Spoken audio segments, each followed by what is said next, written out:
Now second modification in Brayton cycle is intercooling. तो सबसे पहले मैं बात करूंगा कि इंटरकूलिंग कर क्यों रहे हैं, कॉन्सेप्ट क्या है। उसके बाद मैं बात करूंगा कि इस इंटरकूलिंग को अगर मैं ब्रेटॉन साइकिल में अप्लाई करूं तो वहां पर इफेक्ट क्या होंगे। उसके बाद मैं बात करूंगा कि आइडियल सिचुएशन में परफेक्ट इंटरकूलिंग में आपका क्या होना चाहिए। तो सबसे पहले मैं बात करता हूँ एक बेसिक कॉन्सेप्ट की कि मुझे इंटरकूलिंग करना क्यों है। तो मैं बात करता हूँ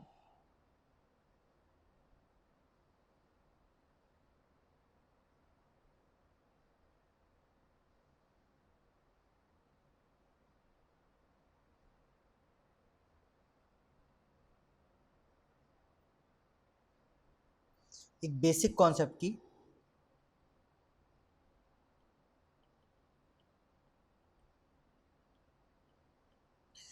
तो इंटरकूलिंग का मेन एम ये होता है कि जो मैं कंप्रेशर में वर्क इनपुट दे रहा हूँ, कंप्रेशर क्या है, वर्क कंज्यूमिंग डिवाइस है। तो कंप्रेशर में जो मैं वर्क इनपुट दे रहा हूँ उसको मुझे कम करना है। और कंप्रेशर की आपकी जो प्रोसेस होती है वो एक रिवर्सिबल एडियाबैटिक प्रोसेस होती है। और कंप्रेशर क्या है, एक ओपन सिस्टम है। और अगर ओपन सिस्टम है तो कंप्रेशर का वर्क होगा integration of v into d p, मतलब जो एरिया अंडर द कर्व होगा उसका प्रोजेक्शन पी कोऑर्डिनेट में वो मुझे वर्क देगा। मतलब अगर मैं कंप्रेशर की प्रोसेस को ड्रॉ करूं किसी एक पीवी डायग्राम में,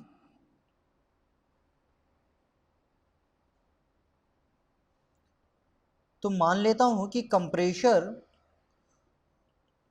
को यहाँ पर कोई मिनिमम प्रेशर है P1 और यहाँ पर कोई मैक्सिमम प्रेशर है, ये कोई P मिनिमम है और ये P मैक्सिमम है। और मुझे कंप्रेशर को क्या करना है, P मिनिमम से लेकर के P मैक्सिमम तक किसी भी फ्लूइड को कंप्रेस करना है। तो ये आपका पॉइंट 1 है P मिनिमम में जिससे आपको कंप्रेस करना है P मैक्सिमम तक।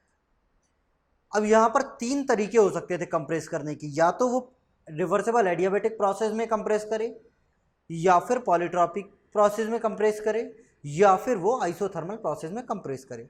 अगर मैं पीवी डायग्राम में देखूं तो जो रिवर्सिबल एडियाबैटिक का स्लोप होता है पीवी डायग्राम में वो होता है del P upon del V adiabatic में minus of gamma P upon V. और जो del P upon del V isothermal के लिए होता है वो होता है minus of P upon V. और जो del P upon del V polytropic के लिए होता है वो होता है minus of N into P upon V, जहाँ पर आपका एन क्या है, पॉलीट्रॉपिक इंडेक्स है। अगर मैं देखूँ तो एन की वैल्यू गामा से कम होगी और 1 से ज़्यादा होगी जनरली। तो जो सबसे ज़्यादा स्लोप होता है पीवी डायग्राम में वो आपका एडियाबैटिक प्रोसेस का होता है, और जो सबसे कम स्लोप होता है वो आइसोथर्मल प्रोसेस का होता है। तो अगर मैं पी मिनिमम से पी मैक्सिमम तक तीन प्रोसेस ड्रॉ करूं पॉइंट 1 से शुरू करके, एक आइसोथर्मल, एक एडियाबैटिक और एक पॉलीट्रॉपिक, तो सिचुएशंस कुछ ऐसी होंगी कि यहाँ पर तीन प्रोसेस होगी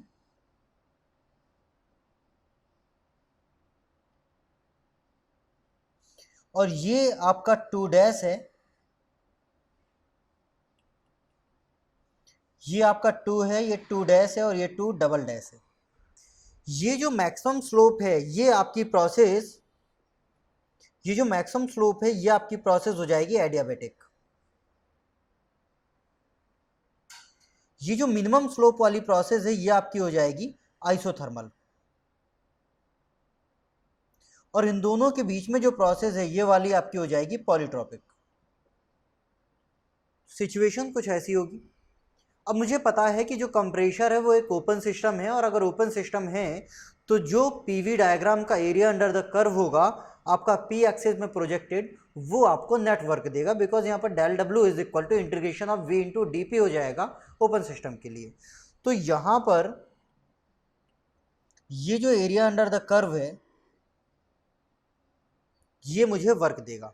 तो अगर मैं तीनों प्रोसेस में देखूं, एडियाबैटिक, पॉलीट्रॉपिक और आइसोथर्मल, 1 से 2, 1 से 2 डैश और 1 से 2 डबल डैश, तीनों प्रोसेस को देखूं तो जो मिनिमम एरिया है वो 1 से 2 डबल डैश वाली प्रोसेस के लिए आएगा।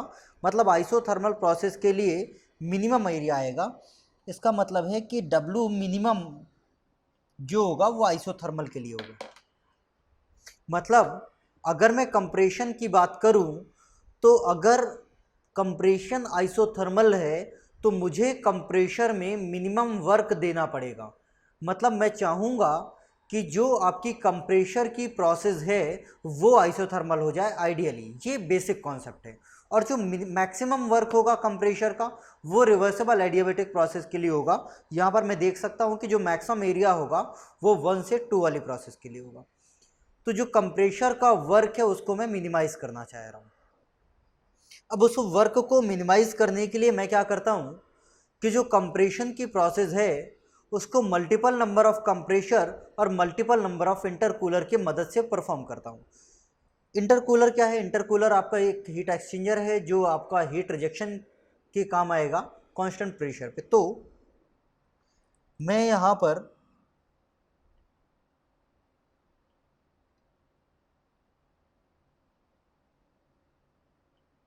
कंप्रेशन परफॉर्म कर रहा हूँ इस पी मिनिमम से इस पी मैक्सिमम तक, पी मिनिमम से पी मैक्सिमम तक मल्टीपल नंबर ऑफ इंटरकूलर और मल्टीपल नंबर ऑफ कंप्रेशर से। तो मान लेता हूं कि ये अपनी कोई 1 से 2 डबल डैश वाली प्रोसेस है जो आपकी कौन सी थी? आइसोथर्मल थी। ये आपकी आइसोथर्मल प्रोसेस है।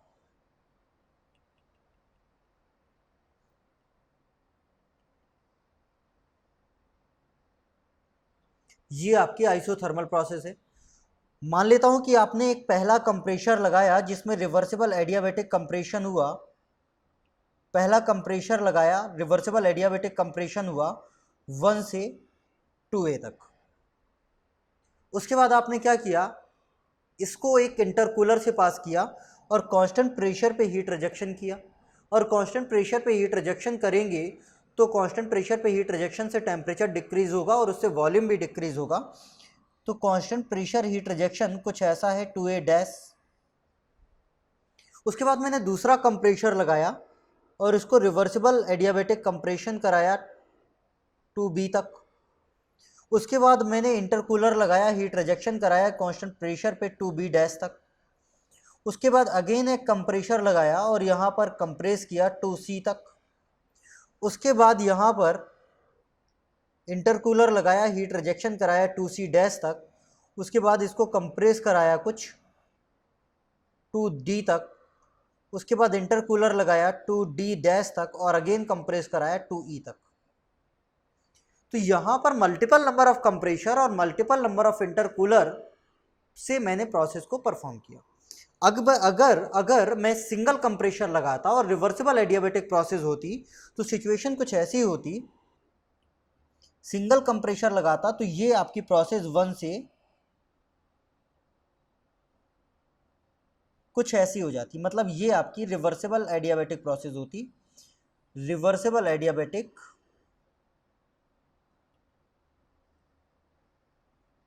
विद सिंगल कंप्रेशर ये होती। अब मैं देख सकता हूं कि यहां पर जो मैंने मल्टीपल नंबर ऑफ कंप्रेशर और मल्टीपल नंबर ऑफ इंटरकूलर की मदद से जो प्रोसेस परफॉर्म की है उसका जो एरिया अंडर द कर्व आएगा इधर वाला,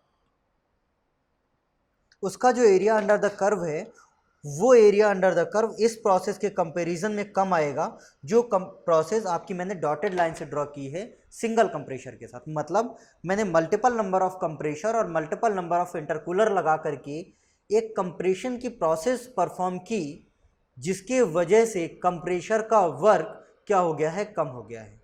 मतलब जो नेगेटिव वर्क देना पड़ रहा था मुझे ब्रेटॉन साइकिल में वो कम हो गया है। इसका मतलब है कि जो डब्ल्यू नेट है, W turbine minus W compressor, वो क्या हो जाएगा? इंक्रीज हो जाएगा। तो ये आपका बेसिक कॉन्सेप्ट है कि मैं मल्टीपल नंबर ऑफ कंप्रेशर और मल्टीपल नंबर ऑफ इंटरकूलर लगा करके कंप्रेशर के वर्क को कम करना चाह रहा हूँ। अब अगर मैं यहाँ पर इनफाइनाइट नंबर ऑफ कंप्रेशर और इनफाइनाइट नंबर ऑफ इंटरकूलर लगा दूँ तो यहाँ पर क्या होगा?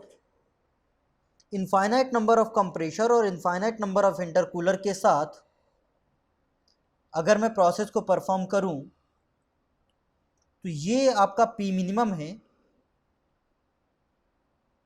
ये आपका पी मैक्सिमम है, ये आपका 1 है, और आइसोथर्मल प्रोसेस कुछ ये है 2 डबल डैश पे। और अगर इनफाइनाइट नंबर ऑफ कंप्रेशर लगाऊं और इनफाइनाइट नंबर ऑफ इंटरकूलर लगाऊं तो ये क्या होगा, ये थोड़ी सा कंप्रेस होगा, फिर इंटरकूलिंग होगा, फिर थोड़ी कंप्रेस होगा, फिर इंटरकूलिंग होगा। ये प्रोसेस कुछ ऐसी हो जाएगी, मतलब ये वाली जो प्रोसेस है वो लगभग आइसोथर्मल प्रोसेस के साथ ओवरलैप कर जाएगी। मतलब अगर मैं इनफाइनाइट नंबर ऑफ कंप्रेशर और इनफाइनाइट नंबर ऑफ इंटरकूलर लगा दूं तो वो प्रोसेस जो आपकी सिंगल कंप्रेशर के साथ में रिवर्सिबल एडियाबेटिक हो रही थी कंप्रेशन की, वही प्रोसेस आपकी आइसोथर्मल हो जाएगी। और कंप्रेशर को जो वर्क इनपुट देना है, वर्क देना है, वो आपका मिनिमाइज हो जाएगा। लेकिन जब मैं प्रैक्टिकल सिचुएशन में आता हूं तो मैं ब्रेटॉन साइकिल में इनफाइनाइट नंबर ऑफ कंप्रेशर या फिर infinite number of intercooler install करना प्रैक्टिकली पॉसिबल नहीं है, प्रैक्टिकली फिजिबल नहीं है। तो अपन क्या करते हैं, यहाँ पर मल्टीपल नंबर ऑफ कंप्रेशर और multiple number of intercooler install करते हैं कंप्रेशन के लिए। तो मैं जो पूरा डिस्कशन करूंगा आगे वो सिंगल इंटरकूलर के साथ करूंगा कि अगर ब्रेटॉन साइकिल में सिंगल इंटरकूलर इंस्टॉल करूं तो इफेक्ट क्या होंगे। तो हम लोग बात करते हैं, ये मैंने लिखा हुआ है कि intercooling is a process in which compression of the air takes place with the help of multiple number of compressor and multiple number of intercooler in order to minimise the compressor work. इसके बाद मैं बात करने वाला हूँ कि अगर मैं ब्रेटॉन साइकिल में सिंगल इंटरकूलर लगाऊं तो वहां पर आपका वर्क क्या होगा और इफेक्ट क्या होंगे। Now Brayton cycle with single intercooler. तो यहाँ पर ब्रेटॉन साइकिल में सबसे पहले आपका यहाँ पर एक कंप्रेशर लगा होता था जिसमें रिवर्सिबल एडियाबेटिक कंप्रेशन होगा 1 से 2 तक। अब मुझे क्या करना है, मुझे एक ही कंप्रेशर में कंप्रेशन नहीं कराना है, एक इंटरकूलर लगाना है बीच में, देन कंप्रेशन कराऊंगा। तो यहाँ पर बीच में एक इंटरकूलर लगा होगा, ये आपका कोई इंटरकूलर है। इसके बाद अगेन एक कंप्रेशर लगा होगा, इसके बाद आपका एज यूजुअल कंबशन चैम्बर होगा,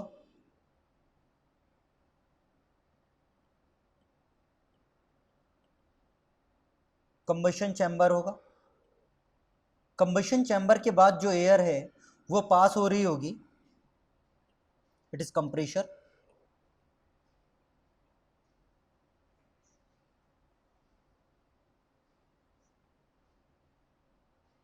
कंबशन चैम्बर के बाद जो एयर है वो पास हो रही होगी टरबाइन से, और टरबाइन के बाद अगेन ये पास हो रहे होंगे किसी इंटरकूलर से जो पहले भी लगा होता था।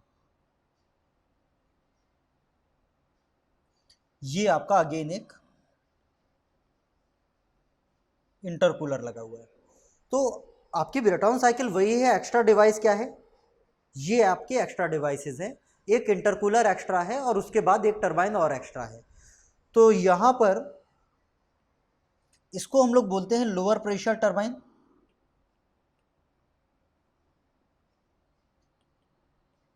ये लोअर प्रेशर टरबाइन है, कुछ लोअर रेंज पे वर्क करेगा। ये आपका हायर प्रेशर टरबाइन है, ये आपका हायर प्रेशर टरबाइन है। ये sorry, it is lower pressure not turbine, it's compressor, it's lower pressure compressor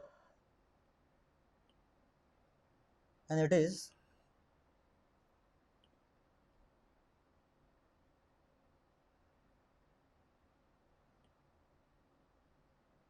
lower pressure compressor,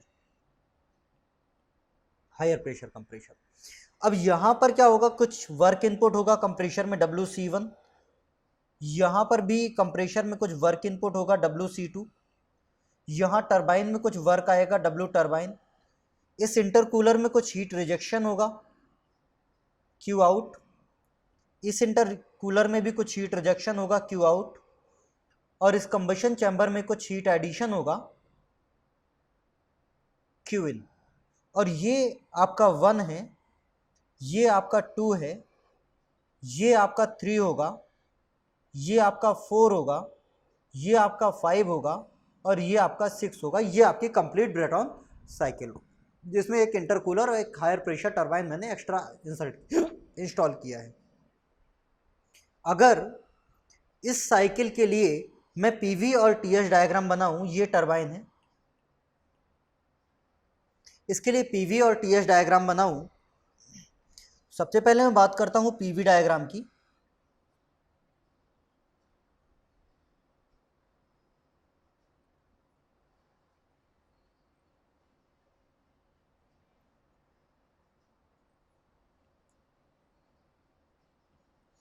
तो पीवी डायग्राम में जो सबसे पहली प्रोसेस है वो आपकी क्या है, reversible adiabatic compression in compression 1 से 2 वाली।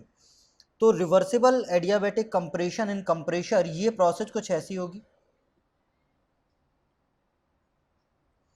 उसके बाद जो प्रोसेस 2 से 3 है वो आपकी इंटरकूलर में प्रोसेस है, और ये कांस्टेंट प्रेशर पे होगी, कांस्टेंट प्रेशर हीट रिजेक्शन। और कांस्टेंट प्रेशर हीट रिजेक्शन का मतलब है कि टेम्परेचर क्या होगा, कम होगा, और अगर टेम्परेचर कम हो रहा है तो वॉल्यूम भी क्या होगा, कम होगा। मतलब कांस्टेंट प्रेशर हीट रिजेक्शन कुछ ऐसा होगा, ये आपकी 3 हो जाएगी। उसके बाद जो 3 से 4 है वो आपका क्या है, अगेन रिवर्सिबल एडियाबैटिक कंप्रेशन है कंप्रेशर में।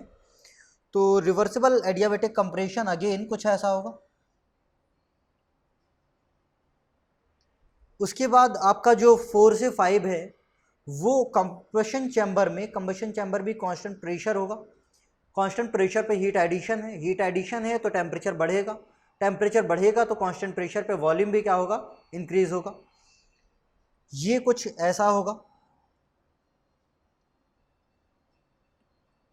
ये कुछ ऐसा होगा।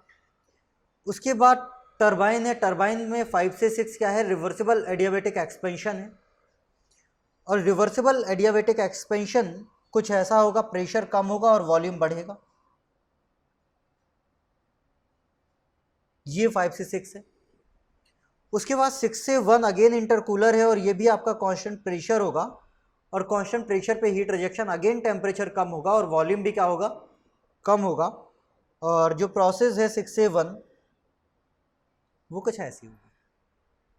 अगर मैं बात करूं तो 1 से 2 में क्या है, 1 से 2 में आपका WC1 है, 2 से 3 में WC2 है, 5 से 6 में W टरबाइन है, यहाँ पर हीट रिजेक्शन है इंटरकूलर में, यहाँ पर हीट एडिशन है, और यहाँ पर हीट रिजेक्शन है इंटरकूलर में।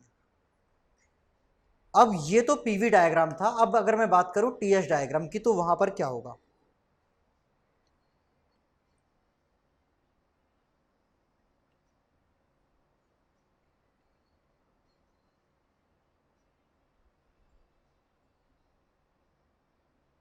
सबसे पहली प्रोसेस रिवर्सिबल एडियाबैटिक कंप्रेशन 1 से 2 कुछ ऐसा होगा। दूसरी process constant pressure heat rejection 2 से 3, heat rejection means temperature decrease होगा, तो कांस्टेंट प्रेशर हीट रिजेक्शन यहाँ पर कुछ ऐसा होगा।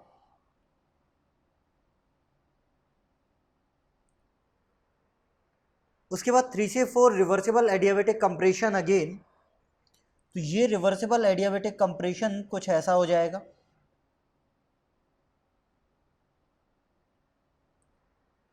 उसके बाद 4 से 5 कांस्टेंट प्रेशर हीट एडिशन, और कांस्टेंट प्रेशर हीट एडिशन कुछ ऐसा होगा।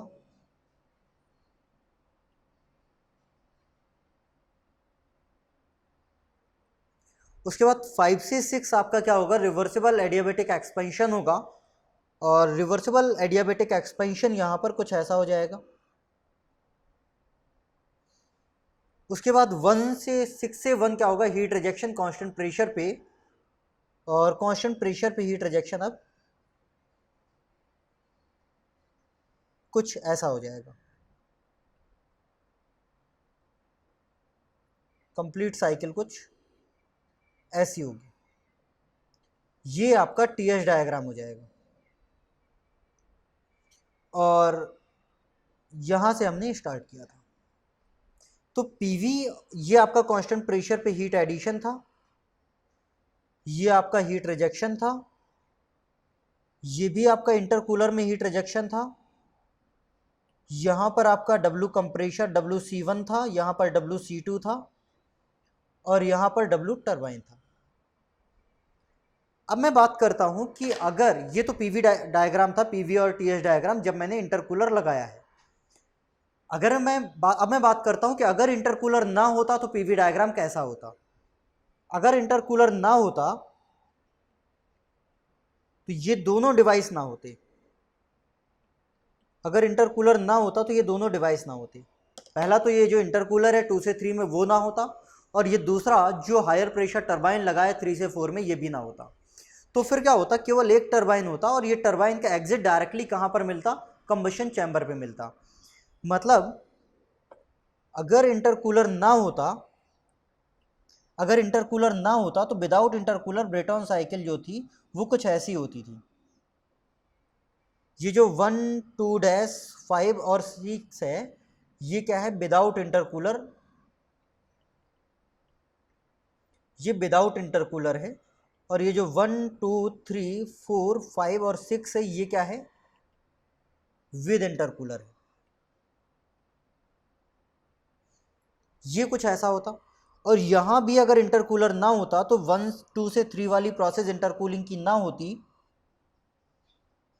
और आपकी जो साइकिल है 1, 2, 5 और 6 हो जाती। आप इसको मैच कर सकते हो वहां पर जब मैंने ब्रेटॉन साइकिल शुरू की थी और एक बेसिक ब्रेटॉन साइकिल का पीवी और टीएस डायग्राम ड्रॉ किया था। वो डायग्राम 1, 2, 5, 6 जैसा ही रहा होगा पीवी डायग्राम, और टीएस डायग्राम भी 1, 2, 5 और 6 जैसा ही रहा होगा। तो ये था आपका इंटरकूलिंग के साथ और इंटरकूलिंग के बिना पीवी और टीएस डायग्राम। इंटरकूलिंग का पर्पस भी मैं आपको बता चुका हूं। अब मैं बात करता हूं कि यहां पर जब मैंने सिंगल इंटरकूलर लगाया ब्रेटॉन साइकिल में तो यहां पर इफेक्ट क्या आए होंगे। तो अब मैं बात करने वाला हूं इफेक्ट ऑफ इंटरकूलिंग की। Now I am going to discuss the effect of intercooling. हम बात करने वाले हैं इफेक्ट ऑफ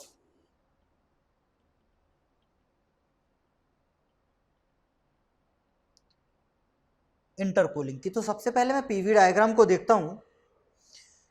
अगर इंटरकूलर ना होता तो कंप्रेशर की प्रोसेस कौन सी होती, 1 से 2 वाली होती। और इंटरकूलर है तो कंप्रेशर की प्रोसेस कौन सी है, 1, 2, 3, 4। तो विदाउट इंटरकूलर और विद इंटरकूलर का डिफरेंस ये है।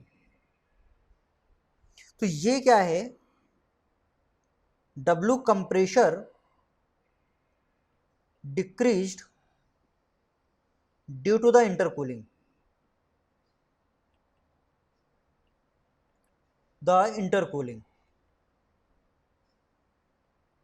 मतलब कंप्रेशर का वर्क क्या हो गया है, डिक्रीज हो गया है। मतलब यहां पर मैं लिख सकता हूं पहला इफेक्ट कि जो W कंप्रेशर है वो डिक्रीज हो गया है, और होना भी चाहिए था क्योंकि पूरा इंटरकूलिंग का कॉन्सेप्ट यही था कि मुझे कंप्रेशर के वर्क को डिक्रीज करना है। दूसरा, अगर मैं प्रोसेस 5 से 6 वाले को देखूं तो ये टरबाइन वाली प्रोसेस थी, टरबाइन में एक्सपेंशन था।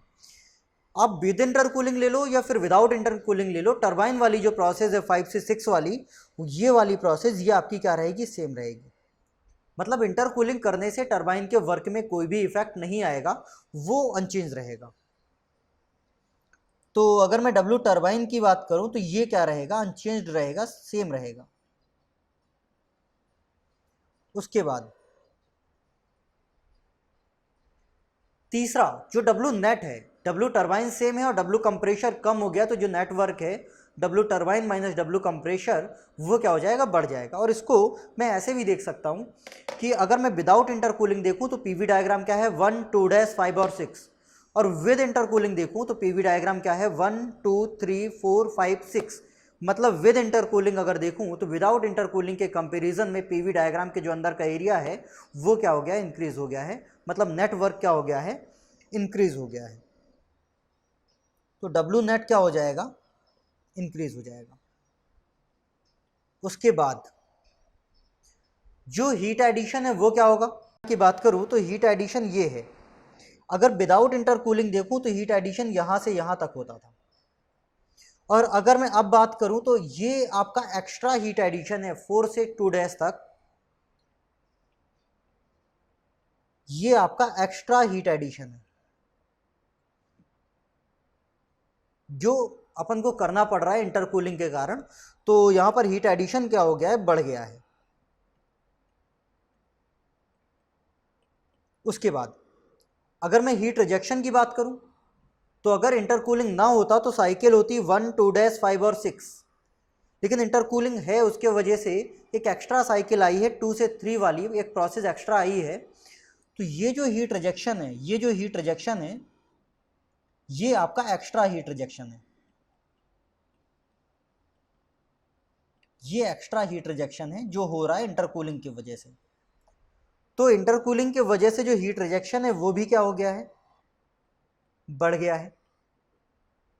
उसके बाद जो mean temperature of heat addition है वो क्या हो जाएगा, बढ़ेगा या कम होगा। तो जो एक्स्ट्रा हीट रिजेक्शन है, जो एक्स्ट्रा हीट रिजेक्शन है वो आपका हायर टेम्परेचर जोन में ना होकर के लोअर टेम्परेचर जोन में हो रहा है। जो एक्स्ट्रा हीट एडिशन है वो हायर टेम्परेचर जोन में ना होकर के लोअर टेम्परेचर जोन में हो रहा है। इसका मतलब है कि mean temperature of heat addition क्या हो जाएगा, कम हो जाएगा। तो जो mean temperature of heat addition है वो क्या हो जाएगा, कम हो जाएगा।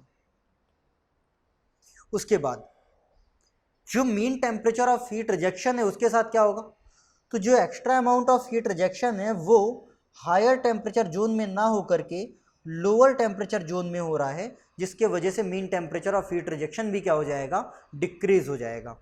तो यहाँ पर mean temperature of heat rejection क्या हो जाएगा, डिक्रीज हो जाएगा। अब बात आती है कि यहाँ पर इफिशियंसी के साथ क्या होगा। तो जो इफिशियंसी है वो होता है डब्ल्यू नेट अपॉन हीट एडिशन, और अगर मैं देखूं तो डब्ल्यू नेट भी इंक्रीज हो रहा है और हीट एडिशन भी इंक्रीज हो रहा है। तो इफिशियंसी के साथ क्या होगा, एक्चुअल में यहाँ पर जो mean temperature of heat addition है वो क्या हो जाता है, डिक्रीज हो जाता है। और mean temperature of heat addition के डिक्रीज होने की वजह से जो क्वालिटी ऑफ हीट है जो मैं एंटर कर रहा हूँ वो डिक्रीज हो जाएगी, और उसके डिक्रीज होने की वजह से यहाँ पर इफिशियंसी विद रिजनरेशन क्या हो जाती है, डिक्रीज हो जाती है। तो यहाँ पर efficiency with regeneration, sorry with intercooling, sorry not regeneration, it is intercooling, with intercooling efficiency क्या हो जाएगी, डिक्रीज हो जाएगी। ये इंपॉर्टेंट पॉइंट है।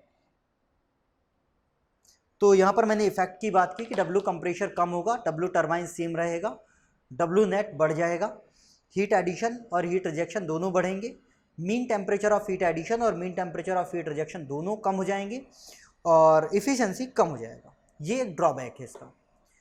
लेकिन अब यहाँ पर प्रश्न ये उठता है कि अगर यहाँ पर इफिशियंसी कम हो रही है तो मैं इंटरकूलिंग क्यों करा रहा हूँ। अगर इफिशियंसी कम हो रही है तब तो फिर ये बेनिफिशियल नहीं हुआ ना, तो फिर मैं इंटरकूलिंग क्यों करा रहा हूँ, इफिशियंसी कम हो रही है फिर भी। तो मैं एक बार देखता हूँ कि इंटरकूलिंग कराने और ना कराने से क्या फ़र्क पड़ा। अगर ये जो टरबाइन के एग्जिट वाला टेम्परेचर है, ये आपका टरबाइन के एग्जिट का टेम्परेचर है, टरबाइन एग्जिट, और ये आपका कंप्रेशर का एग्जिट है। अगर इंटरकूलिंग कराता हूं तो कंप्रेशर का एग्जिट ये है, कंप्रेशर एग्जिट विद इंटरकूलिंग, और ये कंप्रेशर का एग्जिट है विदाउट इंटरकूलिंग। ये आपका कंप्रेशर का एग्जिट है विदाउट इंटरकूलिंग। मैं एक बात देख सकता हूं कि जो कंप्रेशर का एग्जिट है ये विदाउट इंटरकूलिंग है और ये विद इंटरकूलिंग है, तो जो कंप्रेशर का एग्जिट है वो क्या हो गया, कम हो गया है। अगर कंप्रेशर का एग्जिट कम हो गया है तो ये टरबाइन का एग्जिट कांस्टेंट है, और ये टरबाइन के एग्जिट और कंप्रेशर के एग्जिट का टेम्परेचर डिफरेंस है, ये डेल्टा टी। टरबाइन के एग्जिट का टेम्परेचर कांस्टेंट है और इंटरकूलिंग कराने की वजह से कंप्रेशर के एग्जिट का टेम्परेचर कम हो गया है। इसका मतलब है कि इंटरकूलिंग कराने की वजह से टरबाइन के एग्जिट का टेम्परेचर और कंप्रेशर के एग्जिट के जो टेम्परेचर है उसका टेम्परेचर डिफरेंस क्या हो गया होगा, इंक्रीज हो गया होगा। और टरबाइन का एग्जिट के टेम्परेचर और कंप्रेशर के एग्जिट के टेम्परेचर का टेम्परेचर डिफरेंस का इंक्रीज होना, ये रिजनरेशन कराने की फेवरेबल कंडीशन थी। तो इंटरकूलिंग, केवल इंटरकूलिंग के साथ ब्रेटॉन साइकिल की इफिशिएंसी डिक्रीज हो जाती है, लेकिन यहाँ पर रिजनरेशन के लिए एक फेवरेबल कंडीशन फॉर्म हो जाती है। तो अगर मैं इंटरकूलिंग और रिजनरेशन दोनों को साथ में परफॉर्म करूं तो यहाँ पर ब्रेटॉन साइकिल की इफिशिएंसी क्या हो जाएगी, इंक्रीज हो जाएगी। तो केवल इंटरकूलिंग से इफिशिएंसी डिक्रीज होती है, लेकिन इंटरकूलिंग विद रिजनरेशन से इफिशिएंसी क्या होती है, इंक्रीज होती है। ये पूरा डिस्कशन था आपका इंटरकूलिंग का, बेसिक कॉन्सेप्ट और इफेक्ट ऑफ इंटरकूलिंग। इसके बाद इफेक्ट ऑफ इंटरकूलिंग के बाद मैं बात करूंगा कि भाई इंटरकूलिंग तो ठीक है मैंने करा दिया, लेकिन इंटरकूलिंग किस प्रेशर पे कराना है, वो इंटरमीडिएट प्रेशर क्या है जिस पे मैं इंटरकूलिंग को परफॉर्म करूं, सो दैट डब्ल्यू नेट क्या हो जाए, मैक्सिमम हो जाए। Now I am going to discuss the intermediate pressure for the intercooling to maximise the net work output. तो सबसे पहले मैं इंटरकूलिंग के साथ में जो टी एच डायग्राम है वो ड्रॉ करता हूँ। तो जो टी एच डायग्राम था इंटरकूलिंग के साथ में, हम लोग ड्रॉ कर चुके हैं पहले भी, वो कुछ इस तरह से था।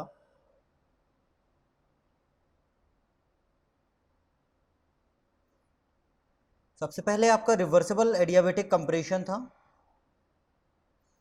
उसके बाद आपका कांस्टेंट प्रेशर हीट रिजेक्शन था in intercooler, then again reversible adiabatic compression था, कांस्टेंट प्रेशर हीट एडिशन था, रिवर्सिबल एडियाबेटिक एक्सपेंशन था, और यहाँ पर कांस्टेंट प्रेशर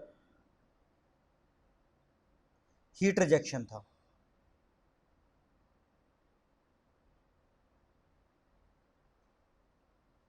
ये आपका कुछ ऐसा था, ये टीएच डायग्राम था।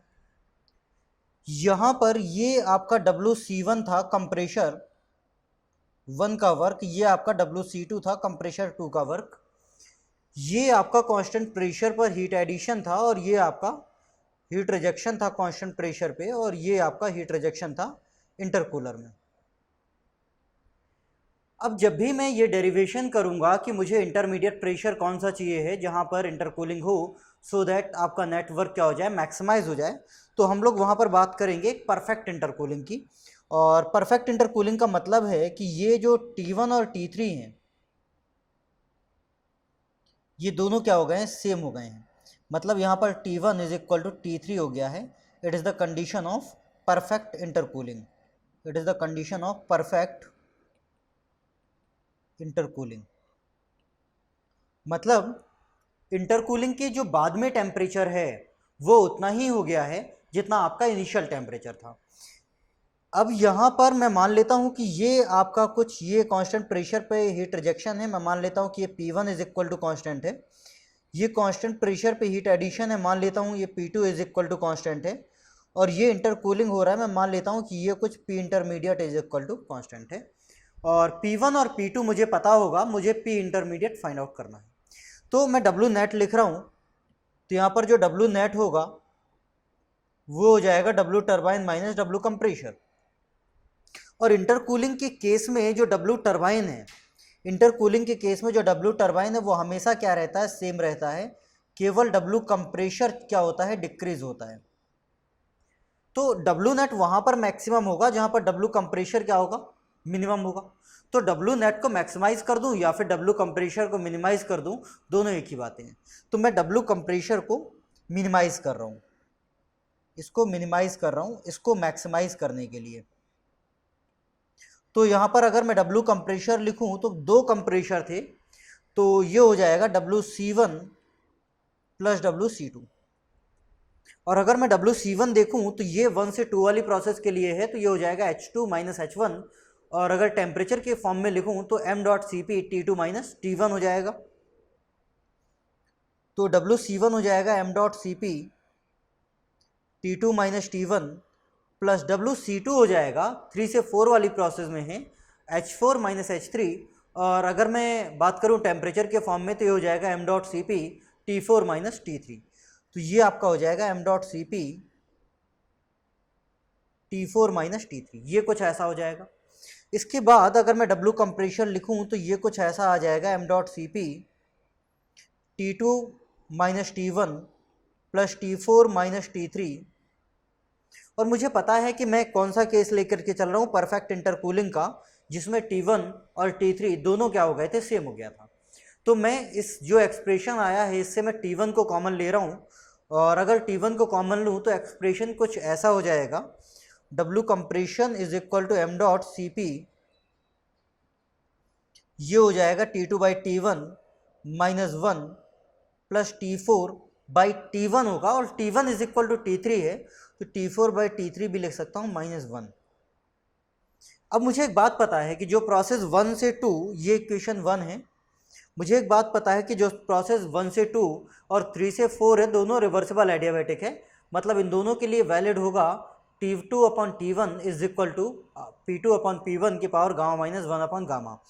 तो अगर मैं 1 से 2 के लिए देखूं तो 1 से 2 में जो प्रेशर है वो P1 और P इंटरमीडिएट है। तो अगर मैं T2 अपॉन T1 लिखूं, अगर मैं T2 अपॉन T1 लिखूं तो ये हो जाएगा P इंटरमीडिएट अपॉन P1 की power gamma minus 1 upon gamma, and जो 3 से 4 वाली प्रोसेस है वो P इंटरमीडिएट और P2 के बीच में है, मतलब अगर मैं T4 अपॉन T3 लिखूं तो वो हो जाएगा P2 अपॉन P इंटरमीडिएट के power gamma minus 1 upon gamma. तो यहाँ पर T4 अपॉन T3 हो जाएगा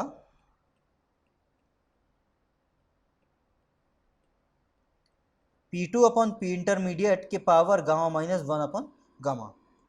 मैं इन दोनों की वैल्यू पुट कर रहा हूँ इक्वेशन नंबर 1 में, और अगर वैल्यू पुट करूँ तो जो W कंप्रेशर है उसकी वैल्यू हो जाएगी W compressor is equal to m dot c into T1 आएगा इधर, m dot c p into T1, T2 upon T1 की जगह हो जाएगा P इंटरमीडिएट अपॉन P1 की power gamma minus 1 upon gamma, plus हो जाएगा P2 अपॉन P इंटरमीडिएट के power gamma minus 1 upon gamma minus 2 हो जाएगा। यहाँ पर जो टर्म है गामा माइनस 1 अपॉन गामा, उस टर्म को मैं x मान लेता हूँ, तो जो गामा माइनस 1 अपॉन गामा है उसको मैं x अज्यूम कर लेता हूँ, और अगर उसको मैं x अज्यूम करूँ तो जो W कंप्रेशन है वो हो जाएगा m dot c p into T1, और ये आपका हो जाएगा P इंटरमीडिएट के पावर x अपॉन P1 के पावर x प्लस P2 के power x upon P intermediate के पावर x, या फिर P इंटरमीडिएट के पावर माइनस x भी लिख सकता हूँ, माइनस 2। ये आपका W कंप्रेशर हो जाएगा। अब पूरे एक्सप्रेशन में अगर मैं देखूं, it's not T2 it is T1। अगर मैं पूरे एक्सप्रेशन में देखूं तो एम डॉट सी पी दोनों कांस्टेंट है, T1 क्या है मिनिमम टेम्परेचर, ये भी पहले से डिजाइंड होगा, पहले से कांस्टेंट होगा, P1 और P2 भी क्या है कांस्टेंट है, केवल वेरिएबल आपका इंटरमीडिएट प्रेशर P इंटरमीडिएट है। तो मैं W कंप्रेशर को मिनिमाइज करने के लिए del W compressor upon del PI को क्या कर सकता हूँ, 0 पुट कर सकता हूँ। तो अगर मैं इसको डिफ्रेंशिएट करूँ तो ये हो जाएगा del W compressor upon del PI is equal to 0 put करना है मुझे, और अगर इसको डिफ्रेंशिएट करूँ तो ये हो जाएगा m dot c p T1, यहाँ पर हो जाएगा x इंटू पी इंटरमीडिएट के power x minus 1 upon P1 की पावर x, यहाँ पर हो जाएगा minus x into P intermediate के power minus x minus 1 into P2 के power x is equal to 0। और अगर इस एक्सप्रेशन को मैं सॉल्व करूँ तो ये हो जाएगा x इंटू पी इंटरमीडिएट के power x minus 1 upon P1 के power x is equal to x into P intermediate के power minus x minus 1 into P2 के पावर x। और अगर इसको और सॉल्व करूं तो ये आपका हो जाएगा x से x कैंसिल हो जाएगा, और फाइनली आपको मिलेगा यहाँ पर P इंटरमीडिएट के power x minus 1 plus x plus 1 is equal to P1 P2 की पावर x। तो यहाँ 1 से 1 कैंसिल हो जाएगा और ये बनेगा P इंटरमीडिएट के पावर 2x, और इधर है P1 इंटू P2 के पावर x, और ये कैंसिल हो जाएगा तो मुझे मिलेगा P intermediate square is equal to P1 P2। और अगर इसको मैं लिखूं तो यहाँ पर आपका एक्सप्रेशन आ जाएगा P intermediate is equal to under root of P1 P2। ये वो इंटरमीडिएट प्रेशर है, ये वो इंटरमीडिएट प्रेशर है जिस पर इंटरकूलिंग कराऊंगा, तो जो W कंप्रेशन है वो मिनिमाइज हो जाएगा, मिनिमम हो जाएगा, या फिर जो डब्ल्यू नेट है वो क्या हो जाएगा, मैक्सिमाइज हो जाएगा, मैक्सिमम हो जाएगा। इसके बाद ये जो एक्सप्रेशन आया इसको मैं ऐसा भी लिख सकता हूँ, p intermediate square is equal to p one into p two, और इसको ऐसा भी लिख सकता हूँ p two by p intermediate is equal to p intermediate by p one. और अगर मैं गिवन डायग्राम में देखूं तो P2 by p intermediate, P2 by p intermediate ये वो प्रेशर है, P2 बाई पी इंटरमीडिएट ये वो प्रेशर है जिस प्रेशर रेशियो पे आपका दूसरा वाला कंप्रेशर वर्क कर रहा था, मतलब ये RP2 है। और अगर हम देखें तो P intermediate upon P1, P intermediate upon P1 ये वो प्रेशर रेशियो है जिस पे पहला वाला कंप्रेशर वर्क कर रहा था, तो ये आपका RP1 हो जाएगा। तो यहाँ पर मैं लिख सकता हूँ ये हो जाएगा RP2 is equal to RP1, ये भी एक कंडीशन हो जाएगी मैक्सिमम नेटवर्क की। उसके बाद अगर मैं इस सिचुएशन में जहाँ पर कंप्रेशर वर्क मिनिमम हो गया है वहाँ पर निकालना चाहूँ कि भाई कंप्रेशर वर्क होगा कितना, तो अगर मैं W कंप्रेशर लिखूँ, अगर मैं कंप्रेशर वर्क लिखूँ तो जो WC1 है,